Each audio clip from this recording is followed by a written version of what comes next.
ভিক্ষা দিতে না পারো তবু খারাপ ব্যবহার করো না, সাহায্য করতে না পারো নিরাশ করো না, সান্ত্বনা দিতে না পারো তবু উপহাস করো না, উপকার করতে না পারো তবু ক্ষতি করো না, ভালোবাসতে না পারো তবু কাউকে ঘৃণা করো না, সত্যের পক্ষে সাক্ষ্য দিতে না পারো তবু মিথ্যার আশ্রয় নিও না।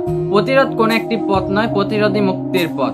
জীবন একটা গাছ, আর সেই গাছের ডালাপালা হলো আনন্দ আর বেদনা, আর সুখ আর দুঃখ হলো তার পাতা, আর হাসি আর কান্না হলো সেই গাছের ফুল। মানুষ হলো সেই গাছের মূল। যদি দুধ নষ্ট হয় এটা দই হয়ে যায়, দই দুধের চাইতেও বেশি মূল্যবান। যদি দুধ অতিরিক্ত ভাবে নষ্ট হয়ে যায় তখন সেটা পনির হয়ে যায়, পনির দুধের চাইতেও বেশি মূল্যবান। আর যদি আঙুরের রস টক হয়ে যায় তখন এটা মদ হয়ে যায়, যার দাম আঙুরের চাইতেও বেশি।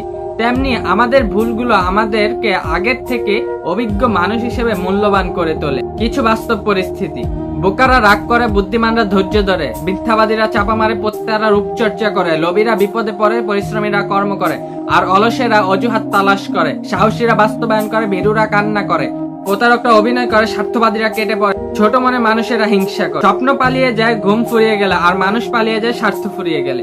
লোভী আর স্বার্থপররা কখনো সম্পর্কের মর্যাদা দিতে পারে না, তারা লাভ দেখলেই সম্পর্ক পরিবর্তন করে। মনে রাখবেন, লোকেরা খুশিতে নজর লাগায় এবং দুঃখে লবণ লাগায়, এটাই বাস্তব। আল্লাহ আমাদের সবাইকে বোঝার তৌফিক দান করুক, আমিন।